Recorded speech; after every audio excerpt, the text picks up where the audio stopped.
고린도전서 7장 22절부터 24절 말씀까지 오늘 설교 주제와 관련해서 다시 읽겠습니다. 주 안에서 부르심을 받은 자는 종이라도 주께 속한 자유인이요 또 그와 같이 자유인으로 있을 때에 부르심을 받은 자는 그리스도의 종이니라. 너희는 값으로 사신 것이니 사람들의 종이 되지 말라. 형제들아, 너희는 각각 부르심을 받은 그대로 하나님과 함께 거하라. 아멘. 잘 알려진 예화 말씀을 드립니다. 성당 건축 현장에서 사람들이 열심히 일을 하고 있습니다. 그런데 두 사람의 석공이 똑같은 작업을 하고 있었습니다. 한 사람에게 물었습니다. 당신은 무엇을 하고 있습니까? 그러자 그 석공이 나는 정해진 치수대로 이 돌을 직사각형으로 만들고 있습니다. 이렇게 대답을 했습니다. 그 옆에서 똑같은 작업을 하고 있는 석공에게 같은 질문을 했습니다. 당신은 무엇을 합니까? 그러자 그 사람은 대답을 했습니다. 나는 지금 성당을 짓고 있습니다. 여러분은 지금 무슨 일을 하고 계십니까? 루터의 소명론은 이에 대해 우리 그리스도인들이 대답해야 될 말씀을 우리에게 가르쳐주고 있습니다.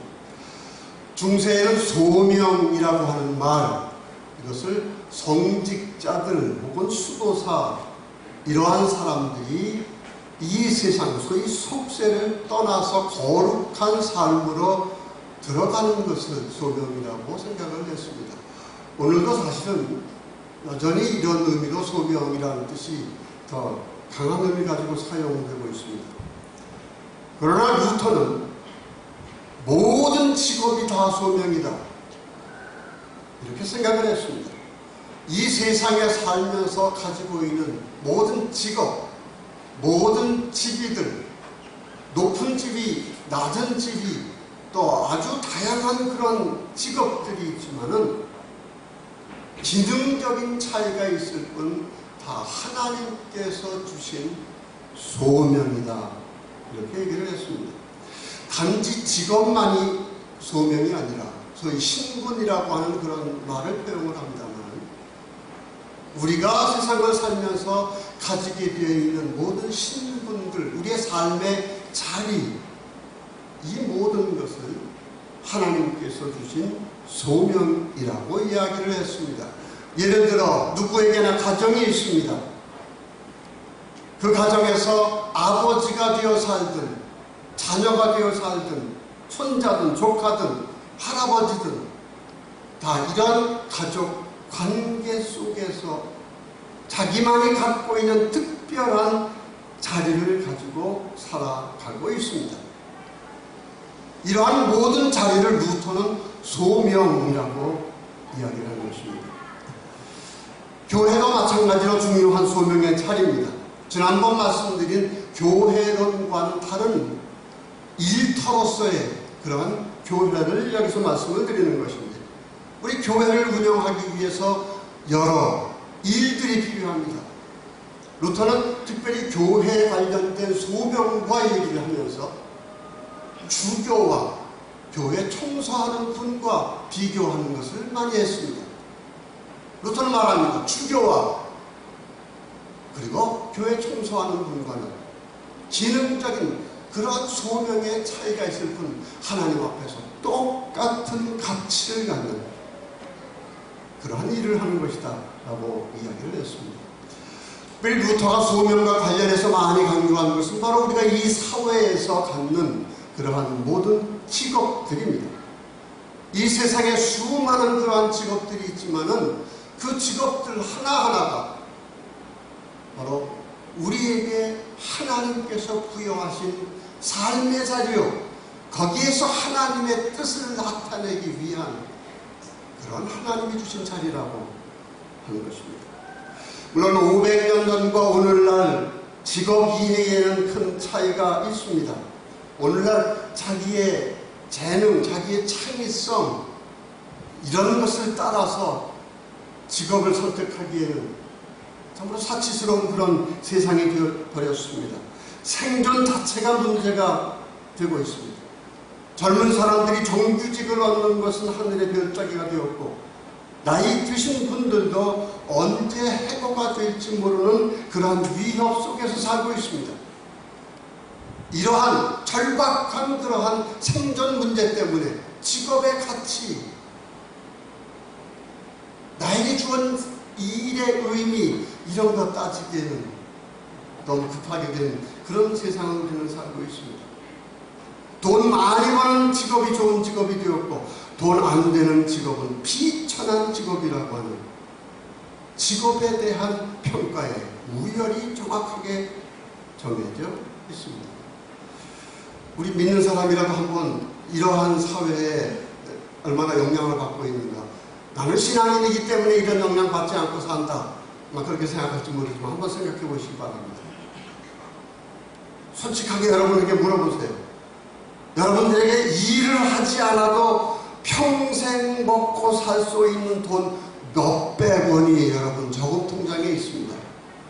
여러분, 그러면 일을 하겠습니까? 아니면 그 돈 가지고 여행이나 살면서 행복한 삶을 살겠습니까? 솔직히 저 자신에게 물어보면요, 저는 여행을 택할 겁니다. 오늘날 특별히 일의 가치, 소명의 가치, 노동의 가치, 이런 것을 말하는 것은 비현실적으로 들릴 수 있습니다. 그러나 일에 대한 가치와 의미를 아는 일은 너무나 중요한 일입니다. 여러분, 억지로 생존을 위해서 떠밀려서 일을 한다고 하더라도 똑같은 일을 해도 의미를 가지고 행복한 사람이 있는가 하면 불행한 사람이 있는 것입니다. 극단적인 예입니다만 어린이집 원장이 어린아이를 깔고 앉아 질식해 죽이는 일이 일어나는 그러한 세상입니다. 이러한 세대에 우리는 현실이 아무리 돈으로 모든 것을 가치를 매기는 세상이 되었다 할지라도 우리는 돈을 넘어서 있는 하나님이 주신 직업, 하나님이 주신 우리의 삶의 자리, 우리의 소명의 가치를 생각해 보는 것은 늘 필요한 일인 것입니다. 루터의 생애에 있어서 말이 많았던 사건, 그 중에 제일 유명한 게 바로 결혼 사건이었죠. 43살이라고 하는 늦은 나이에 루터는 갑자기 결혼을 결정을 합니다. 당시는 로마 가톨릭과의 갈등이 점점 심화되고 있었고, 또 농민전쟁 기운이 이미 흉흉하던 그런 때였습니다. 루터는 가까운 사람들하고도 깊이 의논하지 않았어요. 그리고 결혼을 감행을 했습니다. 많은 사람들이 비방을 하고 놀렸습니다. 수도사가 전직 수녀와 결혼을 했다, 가십거리지요. 가까운 사람들끼리도 루터의 그런 행동에 불만을 가진 사람들도 많이 있었습니다. 그러나 루터의 결혼은 참으로 심사숙고 끝에 내린 결론이었고, 그의 결혼은 신학적인 면에서 또 교회 역사에 있어서 굉장히 중요한 의미를 갖고 있습니다. 물론 저 개인 자신에게 루터 때문에 저는 루터교 목사이면서도 결혼할 수 있는 그런 은혜를 입었습니다. 그러나 더 루터의 결혼을 담고 있는 더 중요한 그런 의미, 이것을 우리는 깊이 생각할 수 있어야 합니다. 당시로 가톨릭 사제들이나 수도사들은 결혼을 하지 않았습니다. 성직자들은 일반 사람들하고 구별이 된다, 이걸 강조한 것입니다. 거룩한 사람들과 세속적 사람들과는 구별이 된다, 그 우열을 강조하기 위해서 성직자들은 독신을 지켰습니다. 어거스틴 이후에 원죄라고 하는 그런 사상이 발전한 것 여러분 잘 아시죠? 이 전통적으로 교회는 이 원죄를 성욕과 관련을 시켰습니다. 그 근본에는 육은 악하다, 육적인 욕구는 악한 것이다, 그리고 영은 선한 것이다 라고 하는 그러한 구분이 그 근본에 있던 것입니다. 거룩함을 이루기 위해서는 바로 이 육의 욕구를 넘어서야 한다. 이 물질적이고 세속적인 사회로부터 고립되어야 우리는 거룩함을 이룰 수 있다. 이러한 생각 끝에 유교의 가장 근본적이라고 생각된 성령, 이것을 억제하는 것이 거룩함에 이르는 길이다, 이렇게 가르쳤습니다. 이렇게 영과 육을 구분하고 거룩함과 세속을 구분함으로써 성직자들이 우위성을 얘기할 수 있었고요. 더 나아가서는 교황이 세상 통치자들보다 더 우위에 있다라고 하는 교황의 우위성을 주장하는 그런 근거를 삼았습니다. 이런 의미에서 루터의 결혼은 아주 혁명적인 의미를 갖는 것이었습니다. 루터는 성령을 죄라고 보지 않았습니다. 하나님이 주신 가장 귀한 선물이다, 그렇게 해석을 했습니다. 그리고 하나님은 가정을 통해서 하나님이 창조하신 이 창조의 세계를 지금도 보존하시고 유지하시고 계속 창조하시는 역사를 계속하신다라고 얘기를 했습니다. 루터는 하나님께서는 매 시대마다 매번 새로운 아담과 하와를 창조할 수 있지만은 그런 방식으로 하시지 아니하고 가정을 만드시고 그 가정을 통해서 하나님의 창조 사역을 계속하는 방식을 선택하였다, 이렇게 이야기를 했습니다. 이렇게 이제 인간의 기본적인 욕구, 이것이 하나님이 주신 선한 선물이요, 이러한 것들을 통해서 하나님은 이 창조의 세계를 계속 유지하시는 것이다, 이렇게 해석했을 때에 이제 물질적인 사회, 세속적인 사회는 더 이상 열등한 사회, 죄의 사회가 아니라 하나님의 선하신 세계라고 하는 그런 새로운 의미를 갖게 되는 것입니다.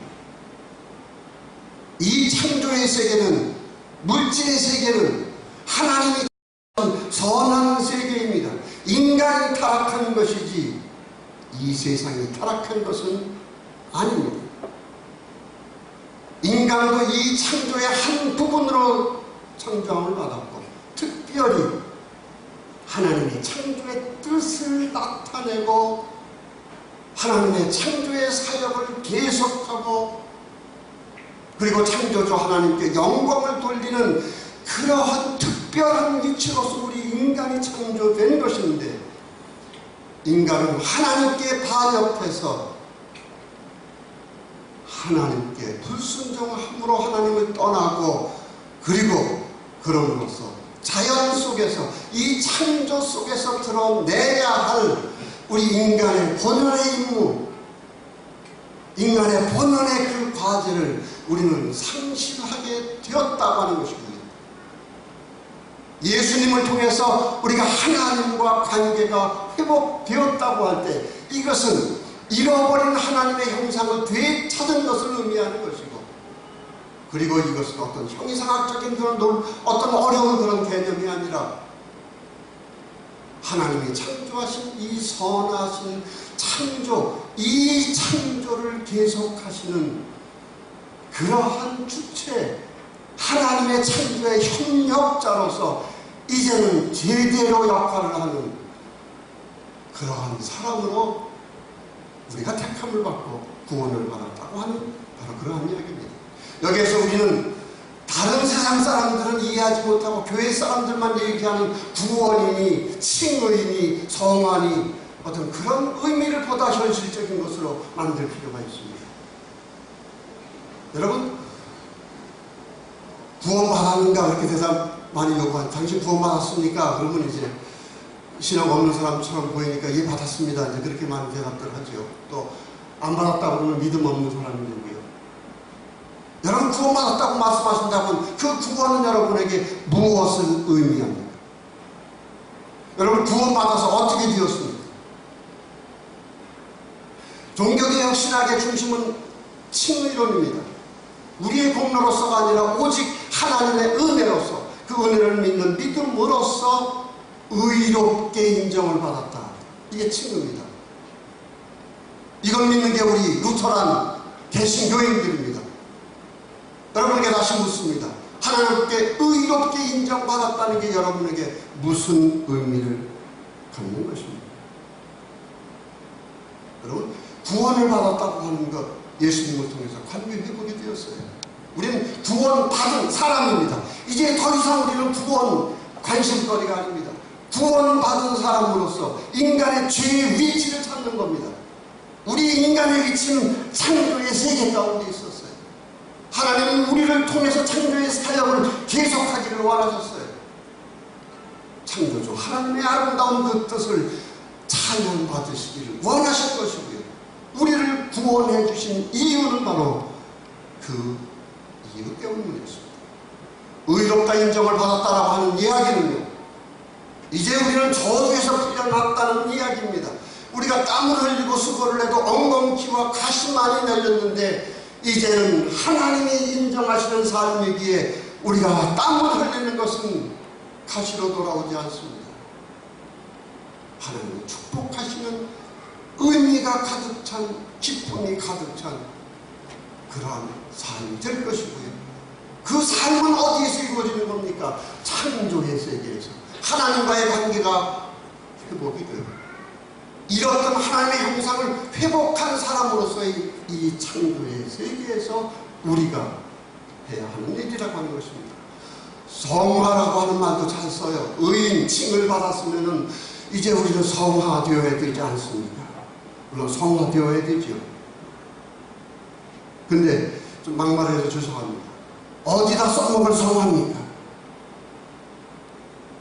우리가 성화되어야 한다. 성화 이루어서 어쩌자는 말씀입니다. 루터는 말합니다. 우리 믿는 사람들에게 더 이상 나의 성화는 관심거리가 아니다.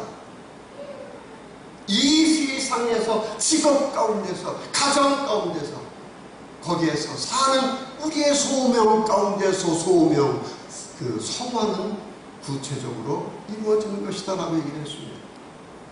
그래서 루터는 어떻게 해요? 수도원에서 성화를 이룬다. 교회 안에서 수도를 이룬다. 그런 의미의 성화를 자기 기만이라고 이야기를 했습니다. 우리의 구원, 우리의 거룩해짐, 그것은 바로 우리의 삶, 구체적인 삶 가운데서 이루어져야 되는 것이고요. 성직자들, 그들이 거룩한 게 아니라 정말 거룩하게 그런 의미로서 주어진 남들은 비천하게 생각할지 모르지만 그런 일 가운데, 직업 가운데, 아버지로서, 자녀로서 거기에서 우리는 구원을 살아야 되고 성화를 이루어내야 한다라고 하는 그런 것입니다. 이것이 바로 믿는 사람들이 생각해야 될 그런 구원, 칭, 어떤 그런 성화의 개념이고요. 좀 가까이 얘기하면 우리는 우리를 위해 살지 않습니다. 우리를 창조하신 하나님을 위해 산다고 하는데 그 하나님은 막연해요. 좀 더 구체적으로 여러분 자녀, 다음 세대가 하나님의 형상으로서 이 세상 창조의 과제를 계속해서 수행할 수 있는 아름다운 그런 자녀를 키우는 게 여러분의 과제입니다. 우리 시대를 위해 사는 게 아닙니다. 다음 세대를 위해 우리는 살아야 합니다. 우리의 욕심대로 자연을 마음대로 파괴해서 우리 자녀, 우리 후손들이 기후의 문제가 되고 환경의 문제로 고통을 받게 하는 것, 이건 죄인 겁니다. 구원받은 사람들이 해야 할 일들이 아닌 겁니다.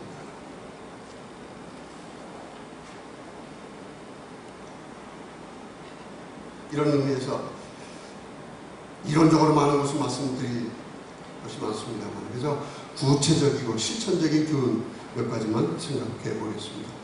첫째로 우리가 소명을 이야기할 때요, 우리의 신앙에, 우리의 삶의 모든 관심은 우리의 이웃, 우리의 동료 인간에게 주어져 있다고 하는 것을 우리는 깨달아야 합니다. 우리가 기독교인이 되었다고 할 때, 기독교인으로서 구원을 받았다고 할 때 이제 우리의 삶의 중심은 이웃으로 옮겨진 것이라고 저는 강조합니다. 여러분, 직업 자체가 그 의미를 가지고 있는 것이에요. 우리는 먹고 살기 위해서, 돈 벌기 위해서 직업을 갖고 일한다고 하지만은 우리가 하고 있는 일 자체는 바로 다른 사람을 위해 존재하는 겁니다. 하나님은 이러한 방식으로 세상을 유지하시는 것입니다. 믿지 않는 사람은 단지 그것을 돈벌이 수단으로 생각을 합니다. 노역입니다. 돈만 있으면 여행 다니지 왜 일을 하냐 그럽니다. 그러나 우리 믿는 사람은 그 자리가 하나님의 은혜를 되갚는 자리고 이웃을 섬기는 자리, 기회가 되는 것입니다. 그래서 우리의 삶 의미 그 자체가 신앙의 새로운 빛을 던져주는 것입니다. 그렇기 때문에 기독교인의 소명에는 언제나 십자가 성격을 갖습니다. 예수님의 십자가를 통해서 하나님의 인내와 자비를 통해서 우리가 하나님의 자녀가 되었다면 우리는 그 은혜를 갚아야 하지 않습니까? 구원을 받았다면 구원받은 사람으로 살아야 되지 않습니까? 그리고 그것은 바로 이웃을 향해야 한다고 하는 것이 소명론의 가장 근본적인 메시지입니다. 다시 루터나 수도원을 비판합니다. 거기에서 금욕주의적인 십자가, 그거 자기 기만이라는 거죠. 누굴 위한 십자가냐 이 말이죠. 바로 이웃을 향해 열매를 맺을 수 있는 그러한 우리의 삶, 그러한 의미에서의 십자가가 되어야 한다라고 하는 부분을 이야기를 합니다. 우리는 공짜로 은혜를 받지 않았습니까? 오직 은혜로 은혜를 받지 않았습니까? 이제 우리가 이웃을 향한 태도에는 조건이 없어야 하죠. 대가를 바라지 않아야 되죠. 그러기에 우리의 소명은 십자가일 수밖에 없다고 하는 것입니다. 이런 점에서 우리의 섬김의 대상은 높은 사람, 가진 사람이 아닙니다. 없는 사람, 되갚을 사람이 없는 사람에게 집중되어야 하는 것이 우리 기독교인의 시선이에요. 여러분, 역사적으로도 위대한 사람들은 어떤 사람들입니까? 아브라함 링컨과 슈바이처만 예를 들어보시죠. 엄청난 사람들 아니었습니까? 그 정치력을 가지고 많은 그 어려움을 겪고 대통령이 된 사람이에요. 대통령이라고 하는 그 자리에서 아브라함이 한 일은 무엇이었습니까? 그의 시선은 어디에 있었습니까? 사람 취급받지 못했던 노예, 그 흑인들, 그 자리에서 그 사람은 그것을 보았어요. 알버트 슈바이처 박사학위가 4개나 되는 사람이죠. 신학 분야만 해도 굉장히 그러한 아주 기중한 업적을 쌓은 사람입니다. 그 사람이 뭐가 부족합니까? 그러나 아프리카 오지의 원주민을 향해서 자기의 삶을 바친 사람입니다. 여러분, 위대함이라고 하는 건, 참된 삶의 가치라고 하는 건 아래를 쳐다볼 때 보일 수 있는 것이죠. 우리는 언제나 위만 쳐다보면서 우리의 소명의 의미를 찾으려고 하는 것이 문제라고 하는 것입니다. 두 번째 메시지는 여러분 하는 일에 자부심을 가지라는 이야기입니다.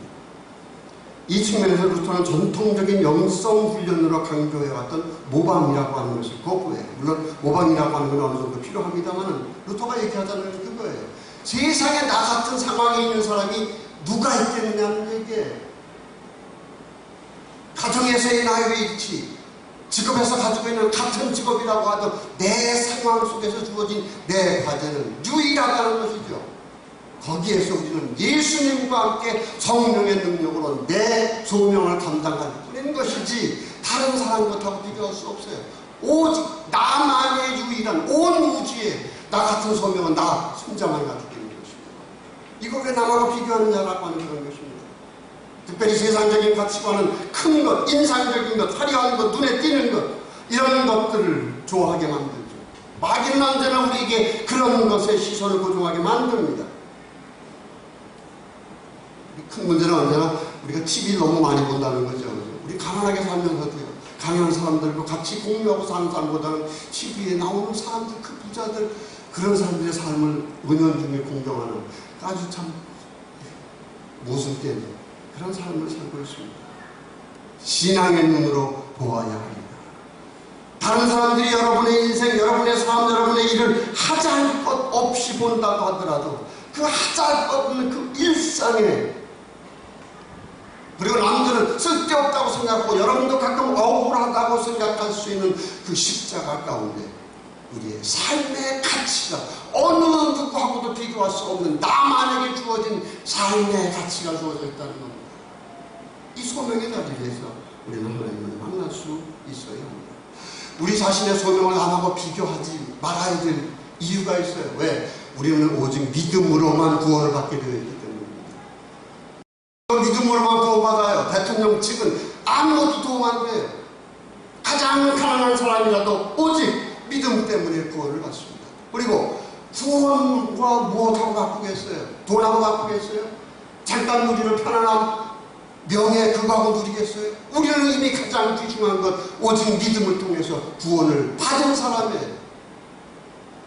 이 가장 귀중한 것 가지고 왜 소명의 다양성, 내가 좀 다른 사람보다 낮은 일을 한다고 해서 왜 나 자신의 가치를 스스로 낮추는 그런 어리석은 삶을 사느냐라고 하는 것입니다.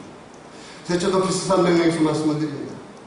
우리가 하나님의 은혜를 받았고 구원을 받았고 성령을 받았다고 한다면 무엇을 해야 합니까? 하나님 내게 주신 소명이 뭡니까? 루터는 말합니다. 거창한 것에 찾지 말라. 네 소명이 무엇이냐라고 물으면은 네 가까이에서 찾으라. 이게 대답이었습니다. 그저 간단하게 휴지를 줍는 일도 우리가 신앙 가운데 살 때에 하나님의 창조의 세계를 생각하면서 할 때 그게 아름다운 일이라고 하는 것이죠. 하나님의 뜻, 하나님의 일, 우리는 하나님의 일이라고 하니 이게 얼마나 거창한 일입니까? 세상적인 권력으로 하는 일도 거창하게 보이는데 하나님의 일, 그저 거창한 겁니다. 거기에 하나님의 일과 찾지 말라는 얘기예요. 우리는 우리를 통해서 하나님이 하나님의 일을 하시는데 우리의 가까이에 하나님의 일이 있다고 하는 것입니다. 그래서 루터는 하나님의 일을 인간적 프로그램으로 만드는 걸 거부했어요. 인간적인 프로그램으로 이것저것 계획하고 거창하게 만들 때 언제나 바로 죄가 개입한다. 언제나 인간적 프로그램을 만들어 하는 것이 우리 인간이다라고 얘기를 했습니다. 그래서 매 순간 성령의 능력으로 사랑의 감동에 움직여서 가까이에 있는 작은 일을 하는 가운데 성령은 소명을 감당할 수 있도록 거기에서 우리 스스로 가장 가치 있는 하나님이 값지게 여기시는 그러한 일들을 하는 삶을 살 수 있다고 하는 것입니다. 계획을 세우지 말라, 즉흥적으로 살라 그런 뜻이 아니라 우리의 소명을 멀리서 찾을 것이 아니라 가까운 데서 우리의 소명을 찾으라는 그런 얘기입니다. 소명의 다양성을 인정하시면 그 다음 메시지는 자연스러운 겁니다. 남의 소명의 귀중함도 아시길 바랍니다. 여러분, 하나님은 이웃을 통해서 여러분을 유지시켜 주십니다. 이웃을 통해서 여러분에게 은혜를 베푸세요. 다른 사람들의 소명으로 그 사람들의 노동을 통해서 합니다. 한 가지 이해입니다. 다른 모든 직업 마찬가지입니다만 되게 우리는 육체 노동하기를 꺼려합니다. 공부 열심히 하는 이유도요. 사실 육체 노동 안 하고 가만히 앉아가지고 지시하고 싶어서 그러는 인간의 본성이 있기 때문입니다. 그러나 육체 노동 안 하고 근육을 써서 움직이는 사람들이 없으면 이 세상 굴러갈 수가 없습니다. 농사 짓는 분들, 고기 잡는 분들, 공사하시는 분들, 그들이 근육을 써서 움직이고 땀을 흘리지 않으면 우리는 이렇게 편안하게 살 수 없다고 하는 것입니다. 그들에게 고마워할 수 있어야 한다는 겁니다. 그들을 통해서 하나님 우리에게 은혜를 주신다는 겁니다. 그들에서 우리는 하나님의 은혜를 감사할 수 있어야 한다고 하는 그런 것이에요. 가난하다고 업신여길 수 있는, 갑질할 수 있는 그런 직업, 그런 비천한 직업은 없습니다. 오히려 그들이 귀중한 것이고요. 우리의 사회 문제는 그런 사람들이 마땅히 받아야 할 대접을 받지 못한다고 하는 것입니다. 다섯째로 소명 안의 일과 소명 밖의 일을 분명히 구분해야 합니다. 루터는 당시 영주들에게 이렇게 말했어요. 당신들은 영주로서 맡겨진 정치나 잘하시오. 그리고 설교는 설교자에게 맡기시오. 영주가 되고 나니까 자꾸 설교하려고 하는 겁니다. 그리고 주교들에게 얘기를 했습니다. 당신들은 주교가 됐으면 말씀으로 영혼을 돌보는 일에나 관심하시고 권력 가지고 정치하는 건 정치가들에게 맡기시오. 여러분, 자기 소명은 충실해야 합니다. 권력은 의로운 사회를 만들려고 주어진 하나님의 책임이 소명입니다. 그런데 그 권력으로 사욕을 채우고 억울한 사람들을 만든다면 그 소명을 가지고 그 사람은 소명 밖의 일을 하는 것입니다. 직장 상사들이 그 지위를 이용해서 하는 온갖 갑질 다 소명 밖의 일이고요. 그 자리는 하나님이 축복하시는 자리가 될 수가 없는 겁니다.